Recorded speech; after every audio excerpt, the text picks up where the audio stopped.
Mutiara Hikmah Official, menyingkap hikmah di balik sunnah.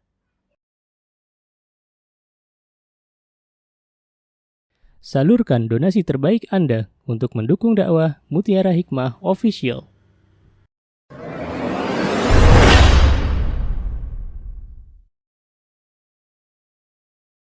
Baik, kita sekarang akan masuk pembahasan Ummu Aiman. Baik, siapa yang tahu Ummu Aiman? Mbak-mbak, pengasuhnya Rasulullah. Hanya itu yang kalian tahu. Ada lagi? Baik, sekarang kita belajar bareng-bareng. Ummu Aiman itu kisahnya begini. Jadi ibu-ibu, dulu sebelum ayahnya Rasulullah SAW wafat, ayahnya Rasulullah namanya siapa? Abdullah. Ya, dulu Abdullah tuh punya budak awalnya, namanya Ummu Aiman. Jadi Ummu Aiman tuh dulu budaknya ayahnya Rasulullah Sallallahu Alaihi Wasallam. Ya, dan Ummu Aiman kemana-mana ikut keluarganya ayahnya Rasulullah. Pada waktu ayahnya Rasulullah Sallallahu Alaihi Wasallam meninggal, ibu-ibu tahu nggak meninggalnya ayahnya Rasulullah itu di mana? Di dekat kota Yasrib. Yasrib itu sekarang diganti dengan Madinah. Jadi ayahnya Rasulullah Abdullah ini sedang berniaga ke negeri Syam, pulangnya kelelahan, belum sampai Mekah, baru sampai di dekat kota Yasrib, beliau meninggal dunia. Ya, meninggal dunia, sakit, kemudian meninggal dunia. Nah, akhirnya istri tercinta beliau yaitu ibunda Rasulullah SAW, Aminah, merasa sedih. Ibu-ibu siapa yang gak sedih coba? Seorang istri ditinggal wafat sama suaminya. Kan semuanya sedih ya. Pasti akan merasakan kesedihan. Begitulah Aminah. Aminah, ibunda Rasulullah SAW merasa sedih. Bahkan beliau lebih sedih karena beliau waktu itu kondisinya sedang hamil. Jadi di dalam rahim beliau ada Rasulullah SAW. Rasulullah itu lahir, ibu-ibu dalam keadaan sudah yatim, sudah nggak memiliki ayah, subhanallah. Dan suatu hari Aminah, ibunda Rasulullah SAW mengajak Ummu Aiman. Ummu Aiman berarti siapanya tadi? Budaknya, ya pelayannya, jangan budak lah ya, pelayan. Pelayannya ibunya Rasulullah SAW. Diajaklah Ummu Aiman ini untuk pergi berziarah ke kubur ayahanda Rasulullah SAW yang bernama Abdullah. Subhanallah ibu-ibu, pulang dari sana Aminah pun sakit dan akhirnya belum sampai kota Mekah meninggal di sebuah tempat namanya Abwa. Jadi ibunda Rasulullah SAW itu beliau meninggal di sebuah tempat namanya Abwa. Abwa itu tidak jauh dari kota Mekah. Subhanallah, antara Mekah dan Madinah. Nah, Rasulullah waktu itu keadaannya masih kecil. Dan akhirnya beliau pun sudah dalam keadaan tidak punya ayah, tidak punya ibu. Subhanallah, sedih nggak bu? Jadi Rasulullah tuh benar-benar dari kecil memang hidupnya sudah prihatin. Sudah nggak punya ayah. Ayahnya sudah meninggal ketika beliau berada dalam kandungan ibunya. Ibunya juga menyusul meninggal. Tidak lama kemudian, ya subhanallah. Dan Rasulullah SAW akhirnya kembali ke kota Mekah bersama Ummu Aiman. Itu ceritanya. Jadi Ummu Aiman waktu itu membawa Rasulullah SAW dan diserahkan kepada kakeknya beliau yang bernama, yo ibu-ibu diingat-ingat, kakeknya Rasulullah namanya siapa? Abu Thalib atau Abdul Muthalib? Abdul. Yang sebelah sini Abdul atau Abu? Abdul, pintar. Abdul Muthalib. Diserahkan kepada kakeknya, diberitahu bahwa ibunya sudah meninggal dunia. Maka sejak saat itu, subhanallah, Abdul Muthalib memberikan perhatian yang sangat besar kepada cucu tercintanya, yaitu Rasulullah SAW. Bahkan beliau menitipkan kepada Ummu Aiman, wahai Ummu Aiman, jaga baik-baik cucuku, ya, rawat dia baik-baik. Diasuhlah oleh Ummu Aiman seperti Ummu Aiman mengasuh anaknya sendiri. Subhanallah. Siapa yang tidak sedih ya bu ketika melihat anak kecil nggak punya ibu, nggak punya ayah. Saya di tempat kami itu baru kemarin ada anak masuk ya di sekolah Amtafiz Unggulan, baru anak masuk belum umur 4 tahun, masih kecil ya. Subhanallah, dia sudah ditinggal wafat oleh ibunya belum lama meninggal. Itu saya kalau melihat dia aja la haula wala quwata illa billah, kasihan sekali ya. Beda karena ya bu ya, beda dalam pengasuhan ketika diasuh anak-anak itu oleh seorang ibu kandung dengan orang lain tuh beda pasti ya. Dan akhirnya Ummu Aiman pun mengasuh Rasulullah SAW dengan penuh bahagia. Nah, Ummu Aiman ini nama aslinya bukan Ummu Aiman, bukan. Ini adalah kunyahnya beliau. Nama asli beliau, teman-teman, adalah Barakah. Barakah, Masya Allah. Bagus ya namanya ya. Barakah binti Sa'labah bin Amru bin Hisham bin Nu'man al-Habasyiyah. Berarti beliau itu bukan dari Arab, tapi dari Habasyi. Habasyi itu mana ibu-ibu? Ethiopia. Para muslimin pertama berhijrah bukan ke kota Madinah, tapi ke Habasyah. Nah, Ummu Aiman ini dari Habasyah. Barakah binti Tha'labah bin Amru bin Hisan al-Habasyiyah. Saya tadi bilangnya Hisam ya, Hisan. Baik. Nah, Ummu Aiman ini ibu-ibu, beliau waktu Rasulullah SAW diutus menjadi seorang nabi, beliau termasuk wanita-wanita yang masuk Islam duluan. Karena beliau tuh sudah percaya banget gitu loh. Karena beliau yang mengasuh Rasulullah dan beliau tahu dari sifatnya Rasulullah seorang yang jujur, seorang yang amin. Maka apapun yang dikatakan oleh Rasulullah pasti beliau percaya. Ya nggak Bu? Orang kalau sudah kenal dengan seseorang dari kecil, oh itu anaknya amanah gitu ya. Anaknya luar biasa, bertanggung jawab. Ketika suatu hari kelak anak itu menyampaikan berita, kira-kira percaya nggak? Percaya. Karena dia yang telah mengasuh Rasulullah SAW dari waktu kecil. Maka Ummu Aiman ini termasuk wanita yang pertama-tama masuk Islam. Ya, subhanallah. Beliau masuk Islam tapi suaminya belum mau. Suami beliau adalah Ubaid bin Haris al-Khazraji. Kalau Harisah itu nanti suami keduanya Zaid bin Harisah. Ubaid bin Haris al-Khazraji. Nah, Ubaid ini teman-teman, ketika Ummu Aiman mengajak untuk percaya kepada Rasulullah SAW, beriman kepada Allah dan Rasulnya, beliau belum mau. Akhirnya Ubaid tetap berada dalam agama nenek moyangnya dan Ummu Aiman pun berpisah dengan suami tercinta beliau yaitu Ubaid. Dari pernikahan dengan Ubaid, Ummu Aiman punya anak namanya Aiman, dan Aiman mau diajak oleh ibunda tercintanya untuk masuk Islam. Ya, jadi Aiman ini seorang anak yang nantinya meninggal dalam peperangan Hunain, karena memang Aiman ini terkenal dengan pembelaan terhadap agama Allah begitu luar biasa. Beliau sangat-sangat berani dan akhirnya beliau pun syahid di peperangan Hunain. Jadi Aiman, putranya Ummu Aiman dari suami pertama yaitu Ubaid bin Haris al-Khazraji. Baik, Ummu Aiman ikut dalam barisan kaum muslimin yang berhijrah ke kota Madinah. Dan pada waktu beliau berhijrah, ibu-ibu, beliau berada dalam kehausan yang sangat luar biasa. Ya, tiba-tiba ada gayung jatuh berisi air dari atas langit, dan ini kejadiannya nyata. Maka Ummu Aiman pun meminum air tersebut, dan setelah itu beliau tidak merasakan lagi kehausan. Jadi memang ada beberapa sahabiah yang diberikan langsung minum dari Allah Subhanahu wa taala. Subhanallah ya, subhanallah. Dan ini real, bukan kisah novel, bukan apalagi drama Korea, bukan. Ibu-ibu mungkin lihat drama Korea misalnya, kok ada air jatuh dari langit, itu nggak benar. Tapi kalau ini real, nyata. Ya, jadi memang Allah berikan air minum dari atas langit kepada Ummu Aiman.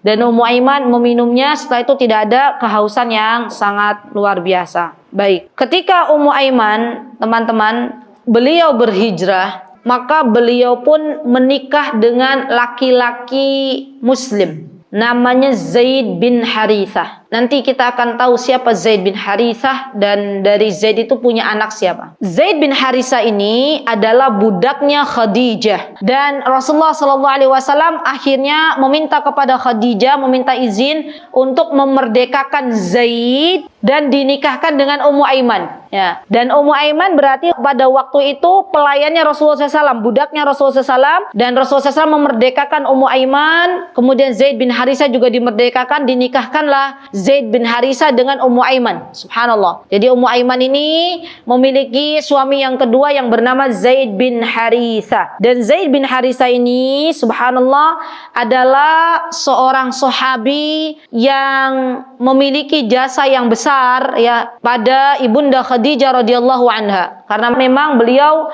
mewakafkan hidupnya untuk agama Islam ini. Jadi dulu pelayannya Khadijah, dan ketika ibunda Khadijah masuk Islam, Zaid pun ikut masuk Islam. Masya Allah ya. Beliau sangat gemar untuk membela agama Allah, sampai-sampai Zaid bin Harithah ini beliau sering ditunjuk oleh Rasulullah SAW untuk menjadi pemimpin dalam sebuah peperangan. Masya Allah, Masya Allah. Jadi banyak peperangan di mana Zaid bin Harisah yang ditunjuk sebagai seorang pemimpin. Dikatakan oleh Salamah bin Aqwa, ya dia mengatakan, aku ikut berperang bersama Rasulullah SAW sebanyak 7 kali dan 9 kali bersama Zaid bin Harisah. Kemudian Rasulullah SAW menunjuk Zaid bin Harisah sebagai seorang pemimpin. Artinya kalau ada peperangan, maka Rasulullah SAW senantiasa memberikan kepemimpinan kepada Zaid bin Harisah. Kira-kira kenapa ibu-ibu? Kenapa Rasulullah kasih kepada Zaid? Karena bentuk rasa memuliakan Rasulullah SAW kepada Zaid bin Harisah. Dan pastinya ketika Rasulullah SAW menunjuk Zaid bin Harisah menjadi seorang pemimpin itu bukan karena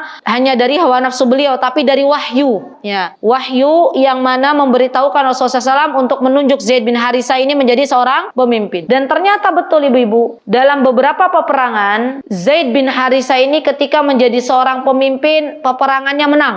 Ya, dimenangkan oleh kaum muslimin. Berarti artinya memang Zaid bin Harisah itu cocok ketika menjadi seorang pemimpin. Ya, Masya Allah. Nah, dari pernikahan Ummu Aiman dan Zaid bin Harisah, ibu-ibu, Allah berikan keturunan yaitu Usamah bin Zaid. Ah, ini dia. Ibu-ibu pernah dengar nggak siapa Usamah bin Zaid? Usamah bin Zaid itu mendapatkan julukan Hubbur Rasul. Hubbur Rasul itu orang yang dicintai oleh Rasulullah Sallallahu Alaihi Wasallam. Usamah bin Zaid, anaknya Zaid bin Harisah, anaknya Ummu Aiman, ini mendapatkan julukan, ya subhanallah, Hubbur Rasul. Jadi memang dari zaman dulu Rasulullah SAW sangat-sangat mencintai Usamah bin Zaid. Pada waktu Rasulullah SAW memangku Hasan di pangkuannya, beliau juga memangku Usamah bin Zaid. Jadi beliau memang sudah menganggap Usamah bin Zaid ini sebagai keluarganya. Maka sering Rasulullah SAW itu bermain dengan Usamah bin Zaid. Subhanallah. Bahkan Rasulullah mengatakan bahwa Usamah bin Zaid, Ummu Aiman, dan Zaid bin Harisah itu baqiyatun minni. Maksudnya baqiyatun itu bagian dari kami. Kenapa? Karena mereka telah berkhidmat ya untuk keluarga Rasulullah SAW. Jadi Zaidnya dulu berkhidmat kepada keluarga Ibunda Khadijah, Ummu Aimannya berkhidmat menjadi pelayannya keluarganya Rasulullah SAW. Dan sifat ini yang mesti kita tiru ibu-ibu. Jadi kepada pelayan-pelayan, ya ibu-ibu misalnya punya rewang di rumah, itu tidak boleh kita merendahkan mereka. Bisa jadi mereka lebih mulia di hadapan Allah Subhanahu wa taala. Saya di rumah ada ibu-ibu, alhamdulillah wa syukrulillah, yang biasa bantu kami untuk masak gitu, masak buat anak-anak yang sedang menghafal Quran di sana, masak buat ustadzah, masak buat kami. Itu Masya Allah ibadahnya lebih bagus daripada kita. Apa buktinya? Beliau puasa sehari tidak. Padahal beliau rewang. Masya Allah. Kalau jam 10 beliau minta izin ke saya, kalau pas saya ada, Bu Ustadzah, panggil ke saya Bu Ustadzah, saya minta izin sholat duha. Iya nggak apa-apa, monggo. Sholat malamnya rajin Bu. Masya Allah. Puasanya tuh sehari puasa sehari enggak loh. Saya aja kalah gitu ya. Masya Allah. Maka kita tidak boleh meremehkan yang namanya rewang, yang namanya pelayan. Bisa jadi ini lebih utama di hadapan Allah Subhanahu wa taala walaupun statusnya di dunia kita lebih baik daripada dia. Paham dah ibu-ibu? Dan kita tidak pernah tahu yang membedakan antara baik atau tidak di hadapan Allah itu takwa. Apa ibu? Takwa. Dan subhanallah, ini bukti bahwa Rasulullah SAW itu benar-benar memuliakan para pelayan beliau. Di antaranya siapa?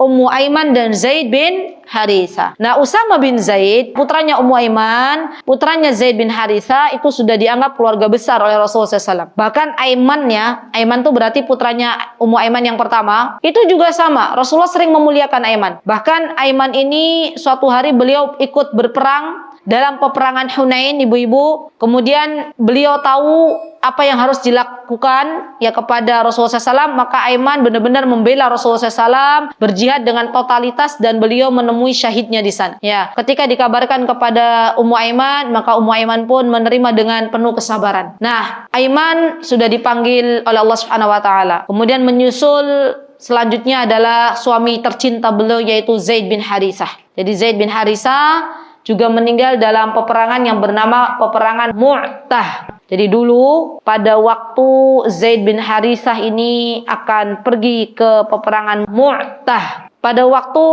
ada peperangan Mu'tah, Rasulullah SAW sudah mewanti-wanti. Apa kata beliau? Di dalam peperangan Mu'tah ini yang menjadi komandan adalah Zaid bin Harisah. Kalau sampai Zaid bin Harisah meninggal atau gugur, maka bendera ini diserahkan kepada Ja'far. Ya. Kalau sampai Ja'far gugur, diberikan kepada Ibnu Rawahah. Kalau sampai Ibnu Rawaha gugur, maka kata Rasulullah SAW, ya, peperangan ini akan selesai. Dan subhanallah ternyata Zaid bin Harisa meninggal di peperangan Mu'tah. Ummu Aiman pun bersabar melihat, ya, musibah yang terjadi, ditinggal oleh suami tercinta beliau yaitu Zaid bin Harisa. Berarti yang sudah syahid berapa ibu-ibu? 2, yaitu suami beliau Zaid bin Harisa dan Aiman. Ya subhanallah. Semenjak Ummu Aiman menjanda, maka Rasulullah SAW memberikan perhatian yang besar kepada Ummu Aiman.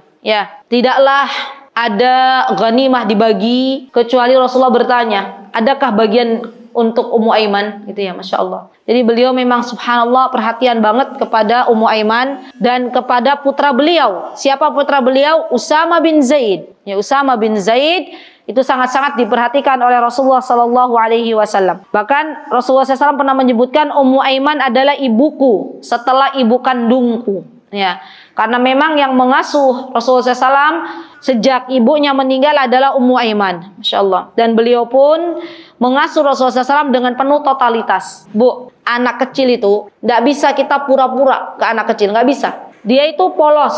Dia akan tahu, oh ini orang besar ini dia tulus nggak nyayangin. Kalau orang besar ini dia tulus menyayangin, pasti anak kecil ini lengket. Tapi kalau kita pura-pura, pura-pura baik gitu ya, pura-pura begini, itu kelihatan, subhanallah. Dan ketika Rasulullah SAW akhirnya betah gitu dengan Ummu Aiman, nyaman dengan Ummu Aiman, artinya Ummu Aiman tuh ketika mengasuh Rasulullah SAW mengasuhnya dengan totalitas, dengan tulus gitu loh. Tidak dengan kepura-puraan, tidak, subhanallah. Dan inilah bentuk kecintaan Ummu Aiman kepada Rasulullah SAW. Maka Rasulullah SAW pun membalas kebaikan Ummu Aiman dengan memberikan sebagian ghanimah untuk Ummu Aiman. Di sini kita bisa mengambil teladan dari Rasulullah SAW bahwa Rasulullah SAW itu orang yang punya balas budi. Subhanallah. Punya balas budi. Beliau tahu mana yang harus beliau lakukan. Membalas budi orang yang pernah mengasuhnya. Masya Allah. Itu luar biasa. Masya Allah. Kemarin ada ibu-ibu habis saya ngisi kajian tuh datang ke saya. Ustazah, boleh nggak saya mengumrohkan rewang yang ada di rumah? Dia udah lama banget, udah 20 tahunan gitu ya. Saya bilang boleh. Yang penting dia harus ada mahram gitu ya. Jadi boleh ibu-ibu, berdoalah kepada Allah. Ya Allah, suatu hari kelak semoga saya bisa membalas budi orang-orang yang telah memberikan jasa kepada diriku, terutama orang tua. Ya, orang tua itu kan subhanallah jasanya luar biasa. Tidak ada yang bisa membalas jasa orang tua kecuali Allah Subhanahu wa taala. Maka kita doakan kita jadi anak yang berbakti, kita jadi anak yang baik, karena itu merupakan balasan dari apa yang telah orang tua berikan kepada kita semuanya. Baik, sedikit lagi. Nah, kemudian Usama bin Zaid ini menjadi seorang pemuda, subhanallah, dengan bimbingan dari Rasulullah SAW. Lihat ibu-ibu, ada nggak yang namanya kok apa ya istilahnya, dulu Rasulullah diasuh oleh Ummu Aiman, ya nggak? Sekarang giliran Zaid bin Harisa meninggal, Usama bin Zaid dibimbing oleh Rasulullah SAW. Ibu-ibu, kita itu hidup di dunia di mana segala apa yang kita lakukan tuh pasti dibalas oleh Allah Subhanahu wa taala. Kebaikan yang kita lakukan itu sejatinya untuk kita, bukan untuk orang lain. Orang-orang yang pernah berbuat baik, maka Allah akan ganti kebaikan itu di dunia dan di akhirat. Begitu pula orang-orang yang berbuat zalim, sesungguhnya Allah akan mengganti keburukan, kedzaliman dengan yang semisal. Maka takutlah kepada Allah Subhanahu wa taala. Ini jelas. Ummu Aiman dulu mengasuh Rasulullah dengan penuh ketulusan. Maka Allah ganti kebaikan Ummu Aiman dengan bimbingan Rasulullah SAW yang diberikan kepada Usama bin Zaid. Ya subhanallah. Dan Usama bin Zaid ini ibu-ibu hampir mirip dengan bapaknya. Seorang yang pemberani. Seorang yang punya ilmu taktik perang. Ya Masya Allah. Kalau ada kata-kata buah tidak jatuh jauh dari pohonnya, maka Usamah ini juga sama. Tidak jauh dari bapaknya. Jadi dalam beberapa pertempuran akhirnya Rasulullah SAW memutuskan Usama bin Zaid untuk menjadi seorang pemimpin. Pernah pada suatu hari ibu-ibu, ketika Rasulullah SAW menunjuk Usama bin Zaid untuk menjadi seorang pemimpin, pada waktu itu Usama bin Zaid masih muda, maka para sahabat meragukan kepemimpinan Usama bin Zaid. Ya, kata mereka, apa ya Rasulullah tuh nggak salah pilih gitu loh. Di sini masih ada Umar gitu ya. Kenapa yang ditunjuk bukan Umar? Kenapa yang ditunjuk Usama bin Zaid? Kata Umar pun demikian. Rasulullah SAW apa nggak salah pilih? Di sini masih ada Abu Bakar. Kenapa Usama bin Zaid yang ditunjuk menjadi seorang pemimpin? Pada waktu itu Usama bin Zaid masih muda. Maka Rasulullah SAW pun mengatakan, apa kalian meragukan apa yang telah aku katakan? Ya. Dan Rasulullah menantang, coba nanti lihat kira-kira siapa yang menang gitu ya. Dan subhanallah benar ibu-ibu, ternyata dugaan Rasulullah SAW benar, kaum muslimin memenangkan peperangan yang dipimpin oleh Usama bin Zaid. Sejak itu, ya sejak peristiwa itu, akhirnya Abu Bakar, Umar dan para pembesar kaum muslimin tidak meremehkan Usama bin Zaid. Subhanallah, subhanallah. Rasulullah SAW pernah menyebutkan bahwa Usama bin Zaid ini sama seperti bapaknya, gitu loh. Sama seperti bapaknya, ahli perang, ahli taktik, dan dia akan memenangkan peperangan biidnillahi ta'ala. Subhanallah. Ketika hari sudah mulai bertambah, maka terjadilah sebuah peristiwa di mana kaum muslimin merasa kehilangan karena wafatnya Rasulullah sallallahu alaihi wasallam. Ya, subhanallah. Dan Usama bin Zaid kala itu subhanallah sedang memimpin pasukan dan akhirnya Usama bin Zaid pun pulang ke Madinah ya, mendengar berita wafatnya Rasulullah sallallahu alaihi wasallam, dan semua para sahabat merasa kehilangan beliau. Dan sejak Rasulullah SAW wafat, maka Usama bin Zaid pun sering ditunjuk oleh para khalifah setelahnya ya untuk menjadi pemimpin perang. Ya, jadi karena tahu waktu itu Rasulullah SAW pernah mengatakan, kalau kalian menyaksikan kepemimpinannya, meragukan kepemimpinan Usama bin Zaid, berarti kalian meragukan kepemimpinan ayahnya dulu. Padahal dulu Zaid bin Harithah kalau dia berperang menjadi seorang pemimpin itu selalu totalitas gitu loh. Dan ini penting ya ibu-ibu untuk kita ajarkan kebaikan kepada anak-anak kita, karena pastinya anak-anak itu meneladani kita sebagai orang tuanya. Baik. Subhanallah, Ummu Aiman pun ya hidup sepeninggal Rasulullah SAW. Bahkan beliau hidup sampai zamannya Umar bin Khattab. Ya, ketika Umar meninggal, beliau pun menangisi jenazahnya Umar, gitu ya, masya Allah. Dan Ummu Aiman pun kembali kepada Allah Subhanahu Wa Taala dengan banyak sekali meninggalkan jejak-jejak kebaikan. Subhanallah. Ummu Aiman telah kembali kepada Allah. Ummu Aiman telah menjadi sosok wanita yang banyak sekali berjasa. Bahkan ibu-ibu saya lupa menyebutkan, Ummu Aiman juga ikut beberapa kali peperangan. Ya. Untuk apa? Beliau menjadi perawat para mujahidin yang terluka. Jadi di antara peran wanita-wanita muslimah, di antaranya adalah menjadi perawat-perawat. Tapi tentunya tidak bercampur baur dengan kaum laki-laki. Mereka biasanya berada di garis belakang. Ya, kalau orang-orang mujahidin berada di garis depan, mereka ada di garis belakang. Dan biasanya para sahabiah ketika ikut perang, mereka itu juga berperan memasakkan masakan yang nanti akan dimakan oleh orang-orang yang sedang berperang di jalan Allah, para mujahidin. Jadi Ummu Aiman termasuk yang ikut peperangan ya, subhanallah, dan beliau sangat suka dengan ikut dalam medan perang ya, masya Allah. Beliau yang pernah diikuti adalah perang Hunain ya, perang Hunain beliau pernah ikut juga, subhanallah. Perang Khaybar juga pernah ikut ya, subhanallah. Perang Uhud juga ikut, subhanallah. Luar biasa ya teman-teman. Padahal di peperangan Uhud itu waktu itu benar-benar terjadi sebuah hal yang di luar dugaan. Ya, Ummu Aiman waktu bagian para pemanah itu meninggalkan Gunung Uhud, Ummu Aiman apa yang dilakukan? Ummu Aiman akhirnya apa ibu-ibu? Mencari Rasulullah SAW, memastikan keselamatan Rasulullah SAW. Subhanallah, subhanallah. Ini tanda bahwa memang Ummu Aiman ini sangat-sangat sangat-sangat totalitas dalam membela agama Allah Subhanahu Wa Taala, dalam mencintai Rasulullah SAW. Ya. Rahimahullahu rahmatan wasi'an. Semoga Allah merahmati Ummu Aiman radhiyallahu anha. Semoga Allah meridai Ummu Aiman, dan semoga Allah Subhanahu Wa Taala kelak memberikan kesempatan untuk kita berjumpa dengan Ummu Aiman. Amin. Allahumma amin. Baik, itu yang bisa saya sampaikan ibu-ibu dalam kesempatan yang berbahagia ini. Semoga kita bisa menjadi wanita-wanita seperti Ummu Aiman yang mendidik anak-anaknya sebagai seorang mujahid di jalan Allah, menjadi istri salihah yang berani mengambil resiko untuk berpisah dengan suaminya karena suaminya tidak mau masuk Islam, dan semoga Allah Subhanahu wa taala menjadikan kita semuanya hamba-hambanya yang salihah. Amin. Allahumma amin. Aqulu qouli hadza wa astaghfirullah li wa lakum wa akhiru da'wana alhamdulillahi rabbil alamin. Wassalamualaikum warahmatullahi wabarakatuh.